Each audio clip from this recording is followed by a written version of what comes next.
நாம் இன்றைக்கி இந்த வீடியோவில் பீர்க்கங்காய் விதை முதல் அறுவடை வரை பார்க்கலாம். வாங்க வீடியோக்குள்ளே போகலாம்.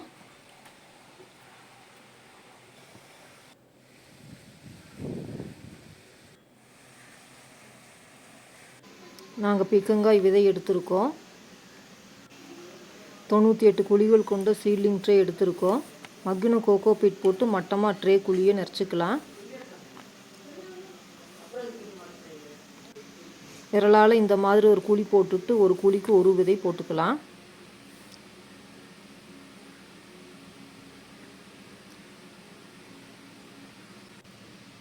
இந்த மாதிரி கோகோ பீட் போட்டுட்டு விதையை மூடிட்டு நல்லா விரலால் அமுக்கி விட்டுக்கலாம்.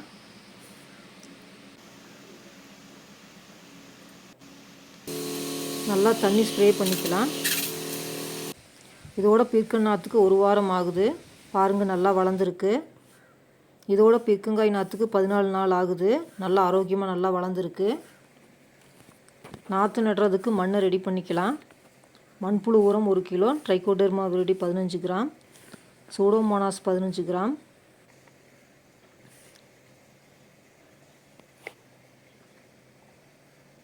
பொடி செஞ்சு ஆட்டு எரு 2 கிலோ போட்டுக்கலாம்.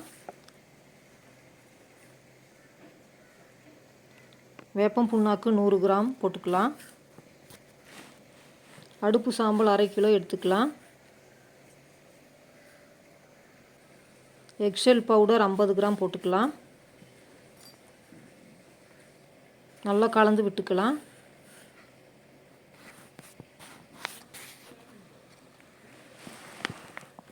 நாற்று நடுற பெட்டில் நாற்று நடுற இடத்துல இது மாதிரி சின்னதாக ஒரு குழி தோண்டிட்டு அதில் இந்த மாதிரி உரத்தை போட்டுட்டு மண்ணை போட்டு மூடிட்டு நாற்று நட்டுடலாம்.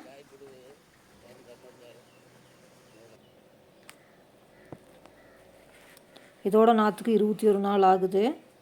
நாற்று நடவு செஞ்சிடலாம். இந்த மாதிரி நாற்றை பொறுமையாக எடுத்து நட்டுக்கலாம்.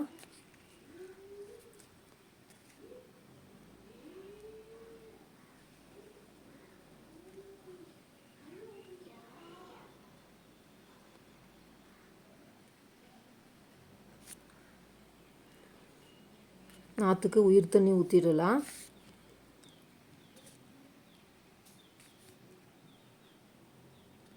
எல்லா நாற்றுக்களும் நட்டாச்சு.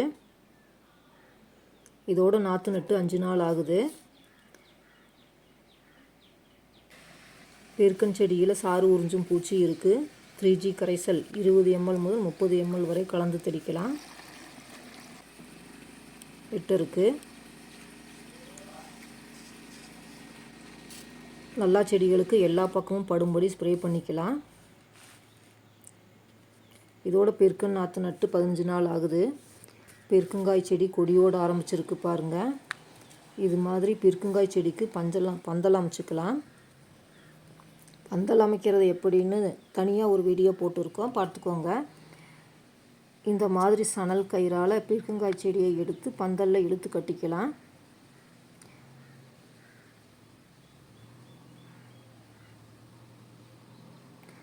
இந்த மாதிரி எல்லா செடியையும் சுற்றி விட்டுக்கலாம். அப்போ தான் செடி பந்தலில் ஏறும். 18 நாள் செடி. மீன் அமிலம் லிட்டருக்கு 3 ml கலந்து தெளிக்கலாம். செடி நல்லா வேகமாக வளரும். பூச்சி விரட்டியாகவும் செயல்படும்.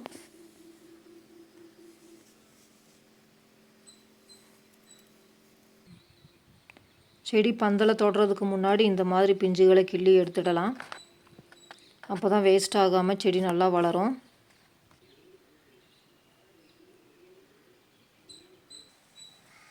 இதோட பீர்க்கன் செடிக்கு 25 நாள் ஆகுது. பாருங்கள், பிஞ்சு எடுக்க ஆரம்பிக்குது. பீர்க்கன் செடி பந்தலில் ஏறிடுச்சு. இனிமேல் வர பிஞ்சுகளை விட்டுடலாம்.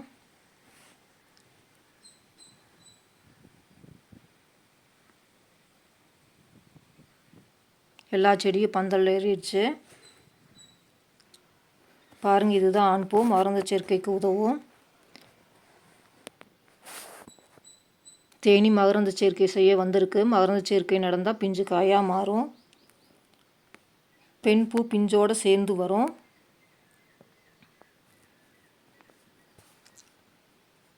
பெருக்கும் செடி மாலை நேரத்தில் தான் பூக்கும். பூக்கள் மஞ்சள் நிறத்தில் அழகாக பூத்துருக்கு பாருங்கள். அடிப்பகுதியில் தேவையில்லாமல் வளர்கிற கிளைகளை வெட்டி எடுத்துடணும்.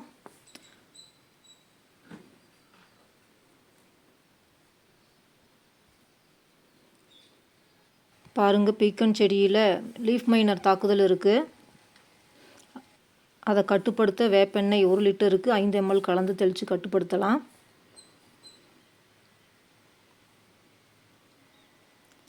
வேப்பெண்ணெய் கரையை கொஞ்சம் தண்ணியில் எண்ணெயை ஊற்றி அதில் 1 ட்ராப் ஷாம்பு ஊற்றி நல்லா குலுக்கி பக்கெட்டில் ஊற்றி நல்லா கலந்து விட்டுக்கலாம்.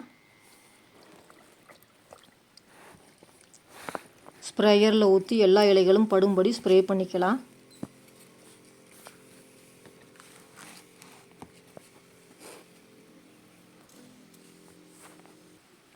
இதோட பீக்கன் செடிக்கு 36 நாள் ஆகுது. வாங்க உரம் வச்சிடலாம். மண்புழு உரம் 1 கிலோ எடுத்திருக்கோம். பொட்டாஸ் மொபிலைசர் 30 கிராம் மண்புழு உரத்தோடு கலந்து பீக்கன் செடிக்கு சுற்றியில் போட்டுட்டு தண்ணி ஊற்றிக்கலாம்.